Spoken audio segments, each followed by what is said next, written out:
Ensang polangdo thanamlaga magi kana jangakpani. Mahusagum table do the fammi. Mapanda mahimay langnarakpagi khonjel tarai.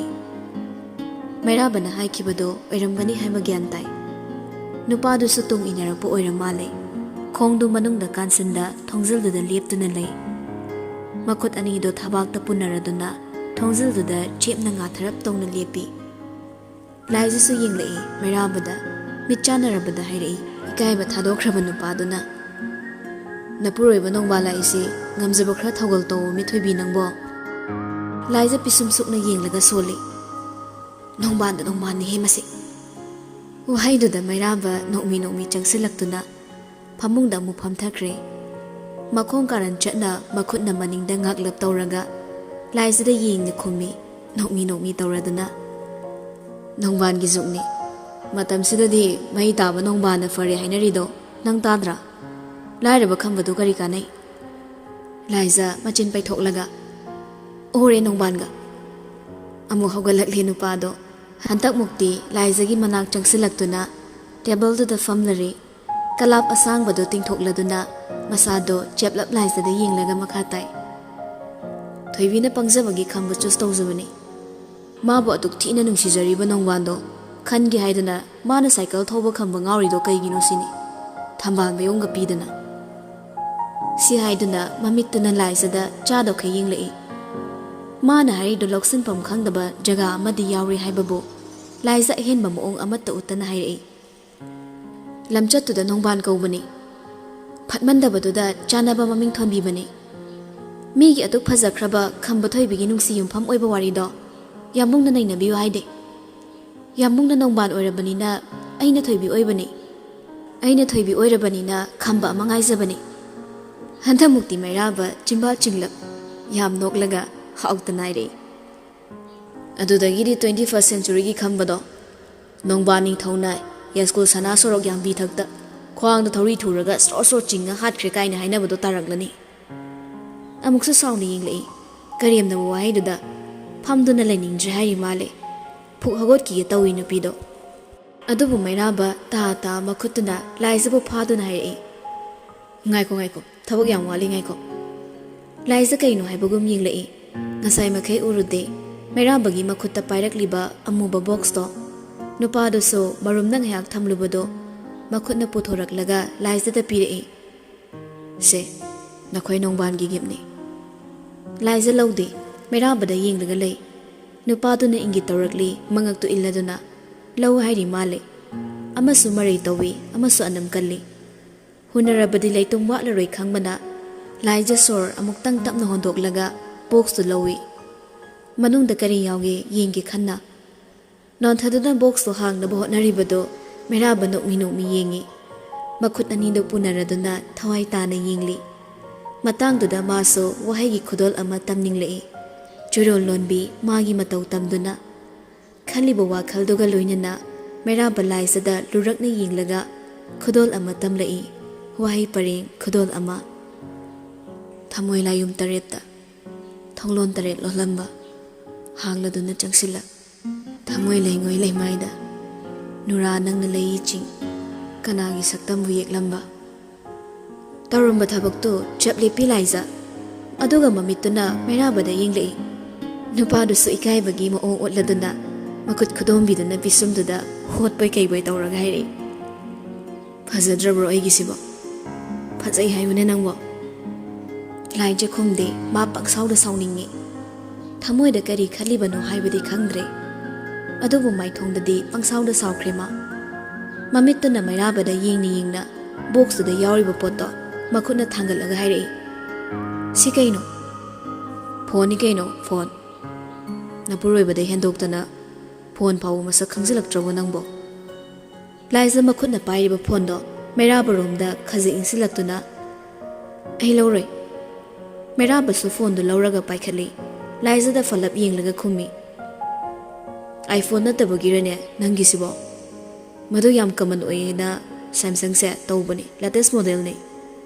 iPhone pa masulegi kaino 15 do pambro natraga ya thang tawkraro akoi sizagi iPhone 20 Pro ma kudakta sarao नत्रदि नोय America लान तौसलकनी हाइदना हदमुक्ति लाइसदो ताब वारी हाइबगुम ममित्तो मथक्तो अनखटलगा फमलंबदगी हगोलग्रा हगोन खुममी गोपथी चलाइबा मयामसे उबदा हिंगदव तल्ले पुंसीसे ngang na hagotuna chatkranga magi fianda yaliba pisingdo koi phak phai karino mathibagum nupado amuk inaragle laizana tawrido fiandu da nga boile poi tawraga mina taningdre khanglaba wado amuk sumakha chathai gopthi di haino iphone macha masuda gop tobigadaba mairabalate shopping mall da changaga nangi apamba khallu kaina hairaga naiba loizaba nupado sunate Sana lebakse nangi naming na palura Manipur se Laizapur ontholasira bonus tana mera bai samang hapchare thamoi gi pataga loina nangai seri nangi mamal yamlaba khubi soi lepta nangang libado tabada Laiza oina sorpun galagle adum leirani khallubada asawbado tapna phathara gaire masado mera bado onsilaga nangna chindo lepleroi drayambo nupadu pak e khumde Pisum sukna mabu sauni yengliba nupiduda muraduna yengi nokmi makut khodombiduna pisumduda haifet khotlamlaga mamaidu thoknon khatunai nungshi hairo tumi leijakrage bohaiduda laisa maithongdu chaptingkre mikuptuda nongningle ima thamoida sauning labuso chimbalda di yam nokningle mana kiba wani adubu mairabana ningsinglamududa ikaibasu phauri Chimbal chapsiladuna nokpadu khangkre hanagum phiyanduda mai onsinkhraga haire sarong tawbo konthokta phone do thanamo phone do lawdri phawba yamung sru nairaga tum leirani haiba khangi chalo ai tawphom khangdeba sidaga yam toina lakano thawleitaba mi amale sarokti nupado nokfet tawna masado phajana lepkre sordo chaning tana muktang hondok lamlaga tapna khong thang bawkre Leiriba table machaduda changsilaga phone do thanamlaga kadudagi thokre Laiza su maira bek thokibaga thongnaw room da prapap chansilaktuni yengi marum amada laisiladuna sumang maton da leplaba nandoga wari sari bado ui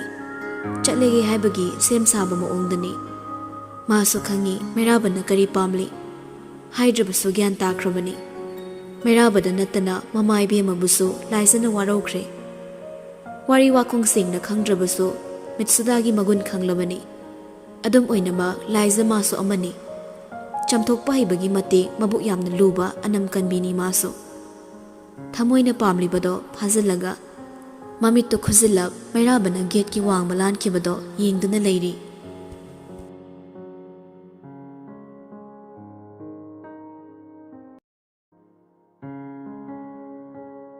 chatkiba matam Chenthakiba ichil amatani amhani khena balaite amuk han halaklaroi da bangaktani puduna chatkiba matamna oirakle amuk numida angan bagi saktam mangkhiduna amammana khongdoi hulakpa amammama gi saktamna maikei tara da chaikhairakpa pungja masing yamakle nahan gi numit adudagi robot tumina leiba matamda wakhal da to na hek laktuna otlari Tattana ui tarang thola bihak changduda takiba dakphamsing apomba gula makka changdamdaba yaraba chimbal adugi kairaba saktam chiklaklaba matam aduda ningsinglei urai amamamta oina mahosagum sofaduda famlaga file ama yengi hotnarambani adubu ngamdre Robert phaktokliba file do yam thuna khumjillaga mathanda taksi soli Rokina mu phubiramgadra Angang du kulai oina season nabiramgadra Khalli wakhal khanna amukso tapna soli Karigino aina mabusum khanduna leise Ningsinglakanu haibasu yade Magi athiba dakpham singduda aina suk yamna ngauzarurisina kaigi Wahai du haina sauningbagi moong amuk tawrakle adumak phamduna leirabadi wakhal du laitararoi khangmana Robert phamlambadagi yam thuna hogolakle Mana tawribasi karino haiba ma khangde adubu room amada chankiduna araiba karino makutta tap paiduna puthorakle loina na kadudagi khonglei thuna thorakle Wakhal magi lamzelda khongthang dusu yaubana ꯈꯪꯍꯧꯗꯦ ꯂꯩꯅꯨꯡꯒꯤ ꯌꯨꯝ ꯌꯧꯈꯤꯕ ꯆꯪꯁꯤꯟꯕꯗꯤ ꯉꯝꯗꯦ ꯅꯨꯄꯥꯗꯣ ꯂꯦꯞꯇꯨꯅ ꯂꯩ ꯃꯅꯥꯛꯇꯨꯗ ꯑꯅꯛꯄꯗ ꯎꯖꯥꯎ ꯀꯌꯥꯁꯨ ꯍꯧꯔꯤ ꯍꯩꯔꯥꯡ ꯂꯩꯔꯥꯡ ꯀꯌꯥꯒ ꯂꯣꯏꯅꯅ ꯂꯥꯏꯐꯝꯒ ꯅꯛꯅꯕꯅ ꯃꯩꯉꯥꯜ ꯀꯌꯥ ꯐꯪꯗꯕ ꯂꯩꯕ ꯃꯐꯝꯅꯤ ꯃꯨꯁꯤ ꯃꯨꯁꯤ ꯉꯥꯜꯂꯗꯨꯅ ꯆꯪꯐꯝꯗꯨꯗ ꯔꯣꯕꯥꯔꯠ ꯉꯥꯏꯍꯥꯛ ꯂꯦꯞꯂꯒ ꯂꯩ ꯃꯈꯨꯠꯇ ꯄꯥꯏꯔꯛꯄ ꯆꯥꯅꯕꯁꯤꯡꯗꯨꯗ ꯌꯦꯡꯂꯒ ꯃꯊꯟꯗ ꯑꯃꯨꯛ ꯍꯥꯏꯖꯩ ꯑꯆꯥꯄꯣꯠꯁꯤꯒ ꯔꯥꯁꯤ ꯌꯥꯝ ꯌꯥꯎꯁꯤꯜꯂꯛꯇ꯭ꯔꯦꯗ ꯐꯨꯅꯤꯡ ꯐꯨꯖꯧ ꯐꯨꯅꯤꯡꯗ꯭ꯔ ꯇꯣꯛꯆꯧ ꯁꯤ ꯍꯥꯏꯔꯒ ꯃꯃꯥꯏꯗꯨ ꯍꯨꯠ ꯂꯩꯊꯣꯛꯂꯒ ꯆꯠꯈꯤꯒꯦ ꯇꯧꯏ ꯑꯗꯨꯕꯨ ꯔꯣꯕꯥꯔꯠ ꯈꯪꯄ꯭ꯔꯦꯛ ꯈꯪꯂꯦ ꯃꯤ ꯑꯃ ꯄ꯭ꯔꯞ ꯆꯪꯁꯤꯜꯂꯛꯄꯗꯣ ꯎꯕꯗ ꯃꯥ ꯌꯥꯝ ꯊꯤꯅ ꯉꯛꯂꯨꯔꯦ ꯃꯤꯗꯨꯁꯨ ꯃꯅꯥꯛꯇ ꯄ꯭ꯔꯞ ꯅꯛꯁꯤꯜꯂꯛꯂꯒ ꯍꯥꯏꯔꯛꯏ ꯃꯃꯤ ꯁꯥꯃꯤ ꯃꯥꯏꯊꯣꯡ ꯐꯖꯅ ꯎꯒꯦ ꯐꯪꯗ꯭ꯔꯕ ꯅꯨꯄꯥꯗꯨꯗ ꯌꯥꯝꯕꯨꯡꯇꯣꯟ ꯀꯅꯥꯝꯇ ꯎꯍꯧꯗꯤꯌꯦ ꯑꯩ ꯂꯩꯍꯥꯎ ꯍꯦꯛꯄ ꯆꯠꯄꯅꯤ ꯅꯪ ꯁꯥꯎꯔꯛꯀꯅꯣ ꯈꯣꯟꯖꯦꯜꯗꯨꯗ ꯔꯣꯕꯥꯔꯠ ꯃꯁꯥꯗꯨ ꯇꯞꯅ ꯐꯥꯊꯔꯛꯂꯦ ꯅꯨꯄꯤꯗꯨꯅ ꯃꯥꯕꯨ ꯔꯣꯀꯤ ꯑꯣꯏꯅ ꯎꯕꯒꯤ ꯃꯑꯣꯡꯗ ꯍꯥꯏꯔꯤꯕꯗꯨꯗ ꯌꯥꯅꯤꯡꯗꯕ ꯄꯥꯎꯈꯨꯝ ꯄꯤꯔꯛꯏ ꯏꯇꯞ ꯇꯞꯅ ꯑꯩ ꯔꯣꯀꯤ ꯅꯠꯇꯦ ꯈꯣꯟꯖꯦꯜꯗꯨꯗ ꯅꯨꯄꯤꯗꯣ ꯑꯃꯨꯛ ꯈꯪꯂꯦ ꯇꯥ ꯃꯥꯡꯗ ꯂꯦꯞꯂꯤꯕ ꯅꯨꯄꯥꯗꯨꯗ ꯌꯦꯡꯂꯛꯏ ꯃꯥꯗꯤ ꯉꯁꯥꯏ ꯃꯈꯩ ꯍꯟꯅ ꯌꯦꯡꯂꯨꯗꯦ ꯃꯐꯝꯁꯤꯗ ꯂꯥꯛꯄꯗꯤ ꯔꯣꯀꯤ ꯑꯣꯏꯔꯝꯒꯅꯤ ꯈꯜꯂꯒ ꯍꯥꯏꯔꯨꯕꯅꯤ ꯑꯗꯨꯕꯨ ꯀꯨꯞꯅ ꯌꯦꯡꯁꯤꯜꯂꯨꯕꯗ ꯎꯔꯛꯂꯦ ꯁꯛꯇꯝ ꯑꯗꯣ ꯔꯣꯕꯥꯔꯠ ꯑꯣꯏꯔꯝꯕꯗ ꯅꯣꯛꯃꯤ ꯇꯧꯔꯛꯇꯨꯅ ꯗꯗꯥ ꯊꯃꯣꯏꯗ ꯇꯤꯡ ꯍꯦꯛ ꯄꯥꯜꯂꯤ ꯔꯣꯕꯥꯔꯠꯇꯣ ꯒ꯭ꯌꯥꯟ ꯃꯦꯟꯒ ꯇꯥꯈꯤꯗ꯭ꯔꯦ ꯃꯥꯁꯨ ꯇꯥ ꯈꯨꯝꯂꯛꯏ ꯑꯇꯣꯞꯄ ꯋꯥꯍꯩ ꯑꯃ ꯑꯣꯏꯅ ꯅꯪꯗꯤ ꯑꯊꯦꯡꯕꯁꯤꯗ ꯀꯗꯥꯏ ꯆꯠꯂꯨꯏꯕ ꯂꯩꯍꯥꯎ ꯍꯦꯛꯎꯕꯅꯤ ꯀꯨꯏꯔꯦ ꯍꯦꯛꯄ ꯐꯪꯈꯤꯗꯕ ꯉꯁꯤꯗꯤ ꯃꯤꯁꯨ ꯈꯔ ꯍꯥꯡꯕꯁꯤꯗ ꯊꯣꯔꯛꯄꯅꯤ ꯁꯤ ꯄꯥꯏꯁꯜꯂꯣ ꯄꯤꯔꯛꯂꯤꯕꯗꯣ ꯀꯔꯤꯅꯣ ꯌꯦꯡꯂꯛꯏ ꯇꯣꯟꯁꯨ ꯍꯦꯛ ꯌꯦꯡꯕꯗ ꯃꯍꯥꯎ ꯂꯩꯕ ꯃꯃꯜꯁꯨ ꯇꯥꯡꯕ ꯆꯥꯅ ꯊꯛꯅꯕ ꯉꯥꯛꯇ ꯑꯣꯏꯅ ꯎꯔꯤ ꯀꯨꯏꯔꯦ ꯑꯗꯨꯒꯨꯝꯕ ꯃꯍꯥꯎ ꯐꯪꯈꯤꯗꯕ ꯔꯣꯕꯥꯔꯠꯅ ꯄꯨꯔꯛꯄꯗ ꯇꯣꯟꯗꯤ ꯍꯔꯥꯎꯈ꯭ꯔꯦ ꯃꯈꯨꯠꯇ ꯄꯥꯏꯔꯛꯄ ꯂꯩꯍꯥꯎꯁꯤꯡ ꯑꯗꯣ ꯔꯣꯕꯥꯔꯠꯇ ꯀꯤꯠ ꯅꯝꯁꯤꯜꯂꯒ ꯑꯆꯥꯄꯣꯠꯇꯣ ꯇꯥꯞꯂꯥꯈ꯭ꯔꯦ ꯅꯨꯄꯥꯗꯨꯁꯨ ꯇꯣꯟꯗ ꯇꯤꯡꯉꯛ ꯌꯦꯡꯂꯒ ꯂꯩꯍꯥꯎꯁꯤꯡꯗꯣ ꯃꯈꯨꯠ ꯑꯅꯤꯅ ꯄꯥꯏꯁꯤꯜꯂꯤ ꯃꯥꯅ ꯌꯦꯡꯅ ꯇꯣꯟꯗꯣ ꯅꯥꯀꯟꯗ ꯂꯩꯔꯤꯕ ꯐꯝꯐꯝꯗꯨꯗ ꯀꯤꯠ ꯐꯝꯊꯈ꯭ꯔꯦ ꯑꯗꯨꯒ ꯑꯆꯥꯄꯣꯠꯇꯣ ꯑꯃ ꯐꯠ ꯁꯦꯒꯥꯏꯔꯒ ꯈꯣꯛꯇꯣꯛꯂꯒ ꯆꯥꯕ ꯍꯧꯏ ꯃꯇꯧꯗꯨꯗ ꯔꯣꯕꯥꯔꯠ ꯅꯥꯛ ꯌꯦꯠ ꯀꯣꯏꯅ ꯌꯦꯡꯂꯝꯂꯒ ꯐꯝꯊꯔꯛꯂꯦ ꯅꯥꯀꯟꯗ ꯑꯗꯨꯒ ꯂꯦꯝꯇꯛꯅ ꯍꯥꯏ ꯃꯣꯡꯍꯥꯗ ꯔꯣꯀꯤ ꯂꯥꯛꯑꯗꯤ ꯁꯂꯥꯛ ꯁꯥꯕ ꯇꯥꯔꯦ ꯇꯣꯟ ꯆꯥꯔꯝꯕꯗꯨ ꯆꯞ ꯂꯦꯞꯂꯒ ꯅꯣꯛꯈꯤ ꯇꯧꯔꯛꯏ ꯂꯥꯛꯑꯣꯏꯌꯦ ꯉꯁꯤ ꯃꯥ ꯂꯥꯛꯄꯩ ꯅꯨꯃꯤꯠ ꯅꯠꯇꯦ ꯔꯣꯕꯥꯔꯠ ꯉꯛꯅ ꯀꯩꯅꯣ ꯂꯥꯛꯄꯁꯨ ꯅꯨꯃꯤꯠ ꯈꯥꯏꯗꯣꯛꯄ꯭ꯔꯥ ꯍꯥꯏꯁꯦ ꯇꯣꯟ ꯑꯆꯥꯄꯣꯠꯇꯨꯗ ꯃꯥꯏ ꯑꯃꯨꯛ ꯑꯣꯟꯁꯤꯟꯈ꯭ꯔꯦ ꯆꯥꯅ ꯃꯀꯣꯛ ꯅꯣꯝꯂꯒ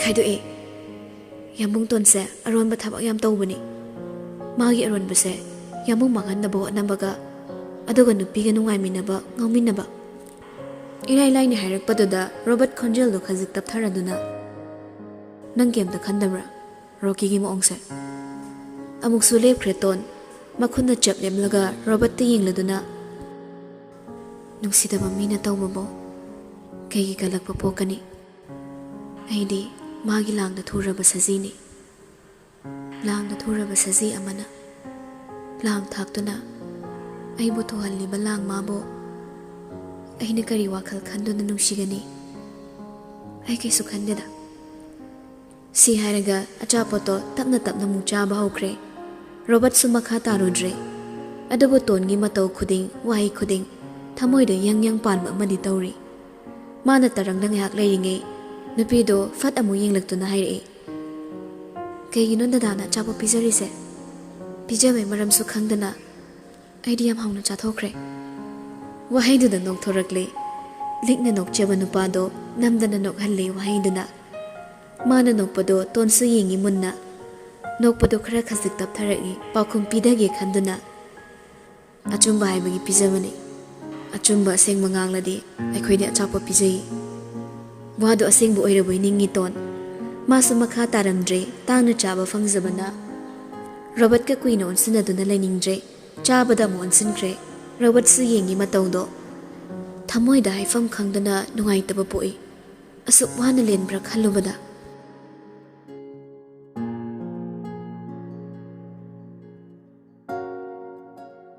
ꯑꯉꯥꯎꯕ ꯅꯨꯄꯥꯗꯨꯅ ꯁꯤꯟꯗꯨꯅ ꯌꯨꯝ ꯐꯦꯟꯁꯤꯡ ꯇꯧꯕꯒꯤ ꯏꯔꯥꯡꯗꯨꯗ ꯃꯍꯩ ꯊꯕꯛ ꯆꯤꯟꯈꯤꯕꯅ ꯂꯥꯏꯖꯅ ꯀꯥꯗ ꯆꯪꯂꯛꯄꯗ ꯃꯇꯝꯗꯣ ꯐꯅ ꯊꯦꯡꯖꯤꯜꯂꯝꯂꯦ ꯍꯥꯏꯕꯒ ꯇꯧꯕꯒ ꯌꯨꯝꯒꯤ ꯑꯀꯣꯏꯕꯗꯣ ꯇꯪꯈꯥꯏ ꯍꯦꯟꯅ ꯈꯥꯖꯤꯟꯕ ꯂꯣꯏꯈ꯭ꯔꯦ Masi pumnamakse mi marang kaiba maramgunani haiba yai.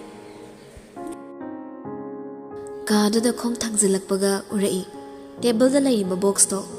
Ngasai makai yenglude yenglui khanda yengludabani. Adubu laisa changsilagle. Paikatuna yengi phone do.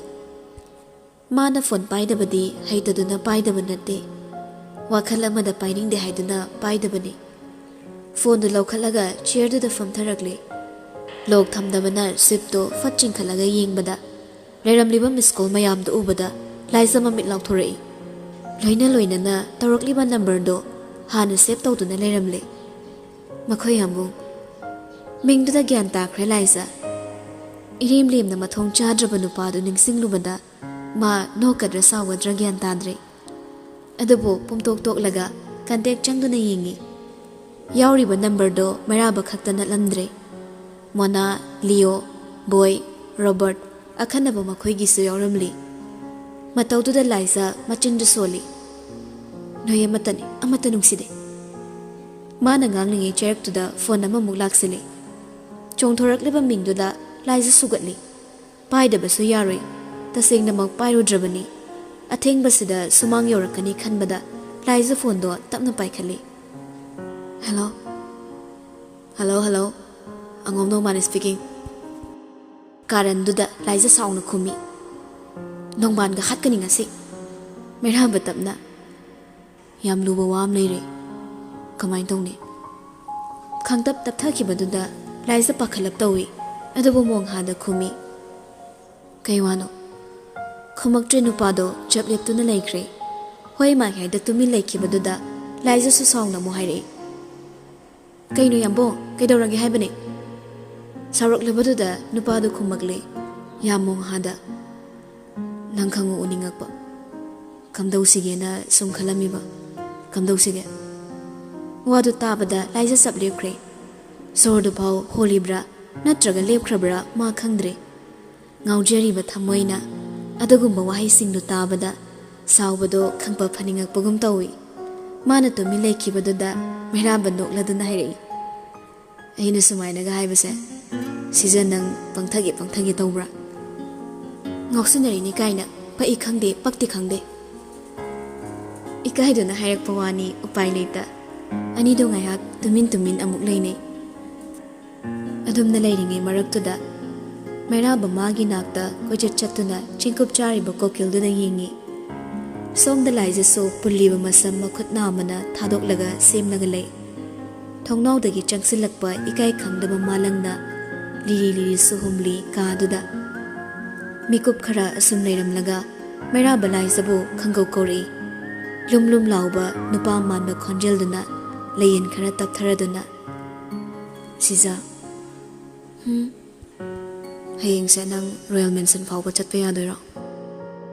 Laisa pa khumde ngayak chaplep lagai. Karigino. Mairaba sordu tapna hondoklaga. Home Minister Kunjodo khangidana. Mana khangawdana request am tawre. Hayeng Royal Mansion da mayam punbagi ayabang pibiyo. Mayam gi marakta ay busu attend tawina bahire. Aduda ay gut feeling sina manam chin mathaba ama thokladagum sumningai tawba. Aduna ay nangbu inakta thamningba. Kari khumsige khumpam khangde ngayakti amuk sunungai ti matawdo. Aduba sauningbana hekta lamjinki mabu hankibadu ningsinglaga atenba mikup kharaduda khanba yaba khallagai. Ma supirei pakhum ama. Maduda aigi thawlaitida. Ay noy royal family se mai onsana bayam talle. Hai family mayam dusu yinginde. Khwaigi mathakta ay yamungi aningba pambabu ikai khumdaba pamde. Masi haiduna ay yamungbu sete haibagi nate. Kaigino khangdana ay sumaray yam kalle. Si haiduna ay buhat ki harabaso halo. Maduda ay harawni sijage. Saurakte wankhatuna maray su yetlakte. Madugi mahot itap-tap na nungshina cheri. Nang yaudana hingba ngamlaroy, khallaba mikupsida. Nang buhaladi isana isagi imang tawzabaga chap manadra. Nang bu oirodaba wa nganganu kaidawge siza. Churalola kano angawi male. Taptharaklabada nupiduso sagwalaktre, khumla ima su tapna. Yamung pathabiro. Sidasu toina lakpigano. Thau yamba yamungi konongdo oina panabiyo. Yamungi thausadaba miring amada lamjadaba thawai kayabo chaina piribase. Handaki matangsida lepiro. Leibak miyamgi maphamda khwaidagi matik chaba ningthau oirabaso. Aigi thamoidadi yambungdang khwaidagi matik chadaba mapuroiba ma oiri haibasiso yambungda ningsingbiyo. Si hairaga phone du fat kaktatkre. Hainingna aikiba natte maakso phone du makhutna chejet paisilaga khonjel di thokta kapakle. Sagat pahuraklaba thamoiduda tapna tapna nalaga khonjel nikna soli. Thamoi nangbu pharoba. Nangbu waraurano kaidauge. Yambungbu nungsibagi kapliba nangna karigino. Mabu ngakpige ngamdriba. Nangbu pharo kaidauge. Tapna tapna nalaga themjilli. Masana masabu themjari. Somdasu khenadi kapte haiba khaktani. Tasengni miraibagi mami uraklabada mirabagi wakhal tunghanbagum su tawri. Adubu masu hande khoidazabini. Khoidazakibini phone gi screen da nokmi yenglaga soli tapna. Saukiba thembalai. Waraukiba thembaloi.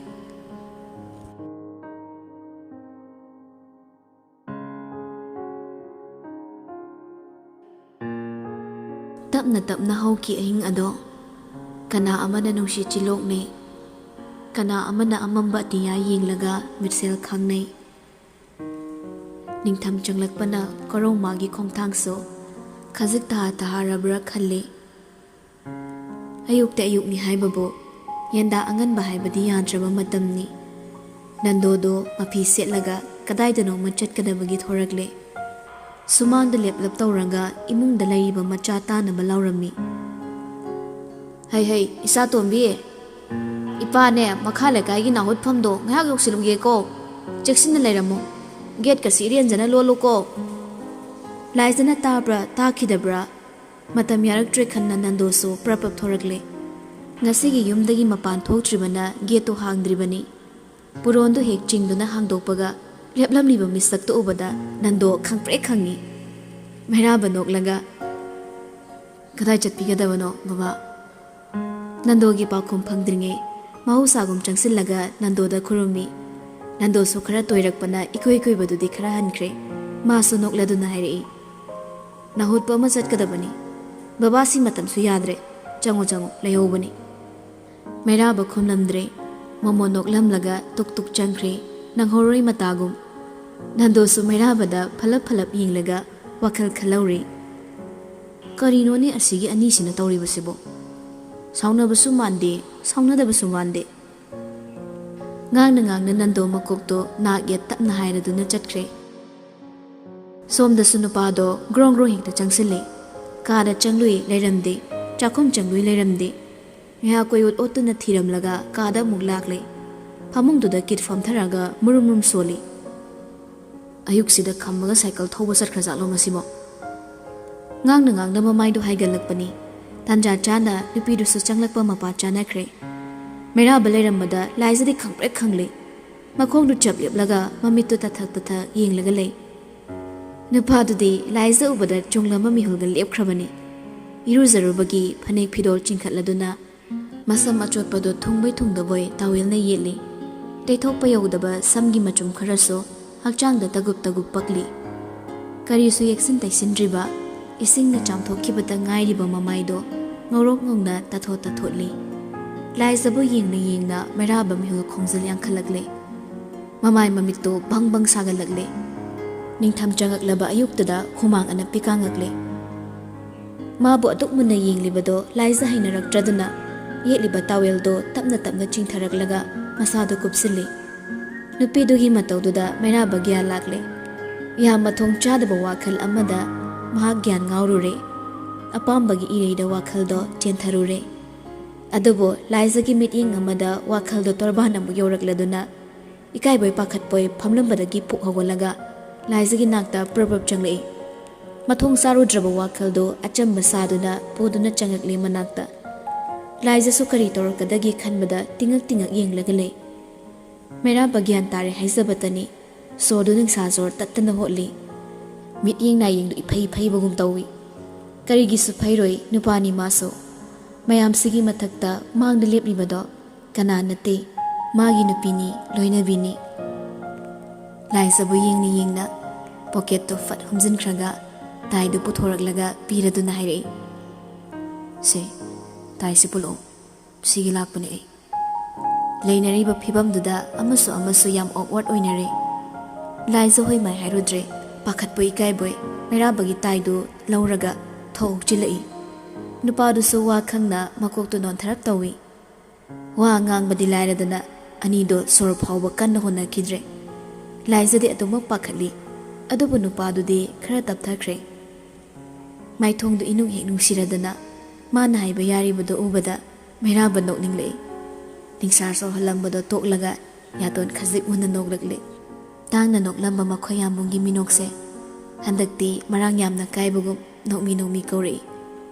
Shija laisa khumde hingbada mak ingle konung se moirang do hong agyodo handa mukti nupido pisum sulakle wathi ngange haibagum adubu mairabadi lepta naire nangna yum chase yadabasida ai tawfam ma khangdrabani lembagi thika pairamba aina hauze khwaidi chagatna manupa amagi avatar lauraklasipao nangyumda punama upai lenaktre aroiba upai oina ai konung honga agi khale Shija sathirap tawba saktaduda khangakliba wado taraga laisa nokningbana loire adubu ma nokluba yaroi dori mana noktuna yaningbu ulubada mana tawgi thaba khanba thabak amatta pangthokpa ngamloi dori maram asina nokpodo khangjinkhre laisa taidu punba loirakpa mapa chanana ta paiduna makhori kham thengna khangchingchingsili matawduda mairaba khorido khanglak laktuna lokhurai wathi yam gangningadi ngango mairaba taidu makhutuna phajana simi sordo amu khangon hon tharaga saurap nairi mapuroi ba hatke tawine aphawbise laisa thosada phet haidokla chatkre chana hairami saida phaba sabirano mit yam nazare taidu punbirabanina chapikhro nubi ithanta laizabasida kize namina nai chumchumde bahaiduda nupadu nok hore nokliba minokto ikaina nokpasu oiri nokmi makhunan lukhamduda tapna nalaga salori mara yekhayeng halaga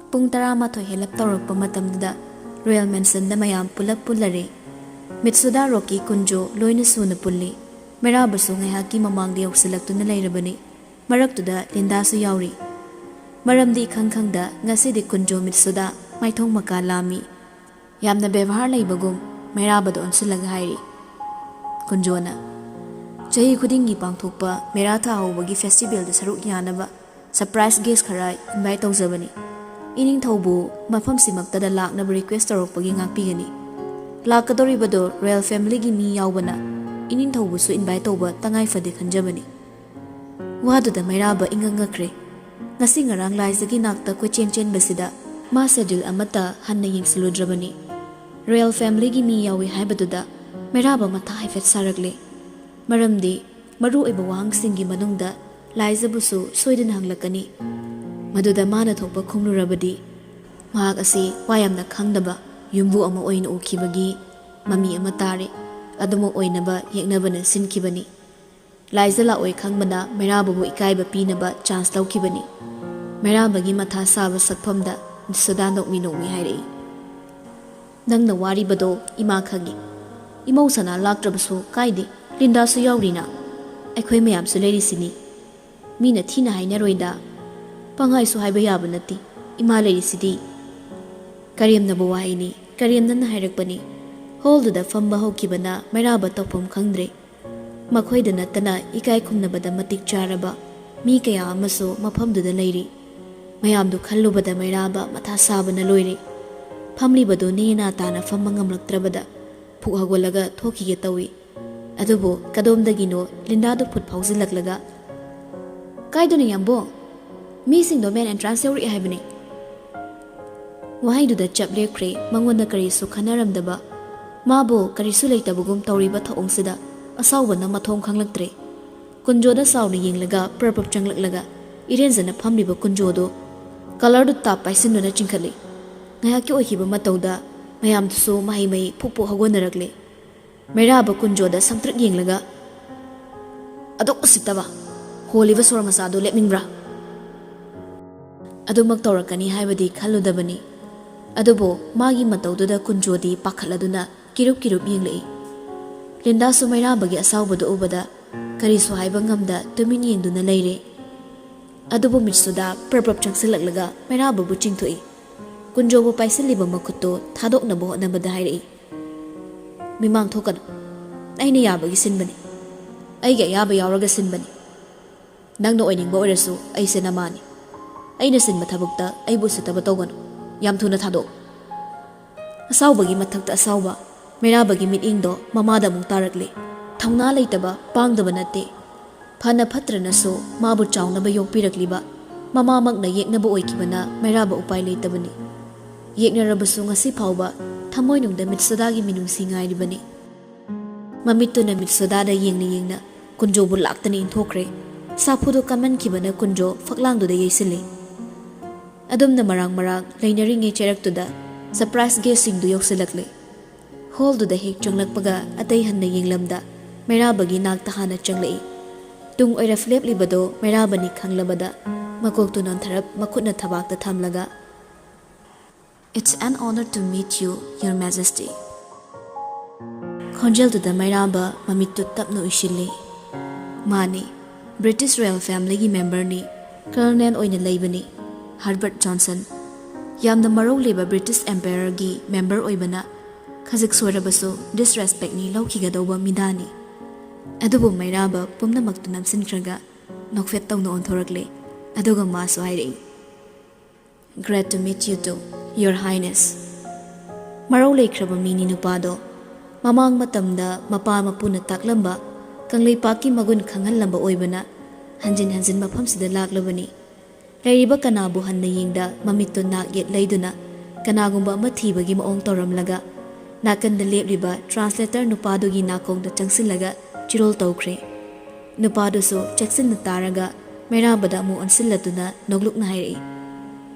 Mabemma ode Mabemma busu unagi hairi ining thawda direct haibabo phajaba watli haiduna aibo hayanbani ado sijabu chinglap tawna haglakliba wahangduda Mairaba pisumdu inkhalaga khaisawnaraba maithongda phajili adubu kadomdagino ngasaidagi tumilep lambalinda do Mairabagi nakanda fatlep silaklaga nokmi colonel duda yenglaga makhutta tingthokladuna Your Highness Haige khalamba wado pathatkre Kanglam balindagi chimbagi thongdo tungdagi khonjel amana nungsi heitana thapikre Hello Mr Johnson khonjel adugi maikeida mayamdo loina yengakle Mairabadi ngangakna mamito lauthorei nokmi makhoida yengduna leplamba laizado makhoida to mak yenglaga makhong thangba horakle saktamdo ngasidi karino matawramle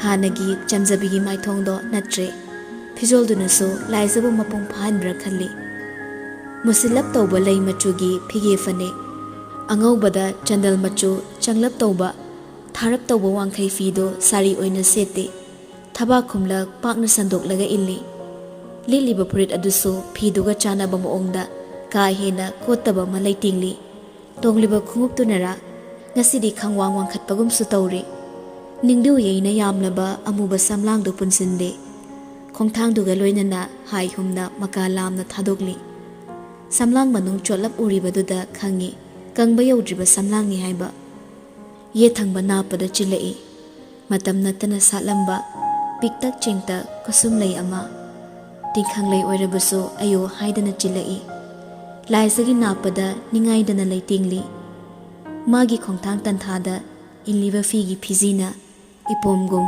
wai ka khatuna chaithokli magi nakit anida black coat su tawduna rail guard kharana jackson nangak senduna purakli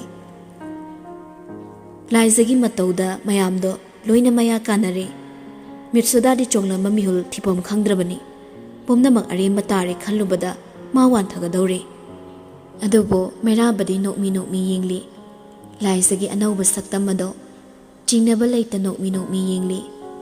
Chengum chenganaramba sordo tapna hontharaga makhut animak setliba formen pentugi pocket humladuna khwedazana yengli mabu.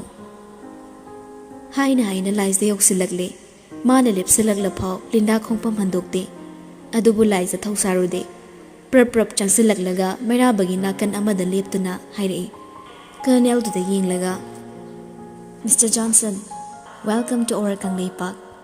It's me, Mabemma Shija. Wahay duloisinda matek waday da chep leplaga nakan da lepliba mairabagi managdag na changsinduna khutsaduna nupamagi khudangda konboy kotpoy tauraga nokmi itap na makhatay. Hislay mrembi. Mitmangduda uriba matawduda lindagi thamoy may poklang may horagle. Ngasigi tanjasi lauraga mairabagi nupini haizinduna ikaiba nang badagi kanlaga magi oiba mapama makange kallubani adubo pumna ma arimba tare laizagi mataw makne leiba mayamdugi reaction ne mairabadi harawboy kaiboy yam nokninglei lindagi sor khangmana mairaba nokmi laizana koliba khutto tapna lauthoi laiza wadi ngangde adubo karino khalli saunninglei thawoina tawribra haiduna adubo magi wakhal onna tainabada mairaba mayai leplambadagi tapna handoraklaga laisana leplibadugi hang manakan lepsilei mana thadokhrabada ihang hangore lindaso laisaga oina thangnare nupadu so nokmi laisagi khutto lamlaga samlei ichamna samliba khutnate khutsa tara lonsinaduna yamna chetna samlibani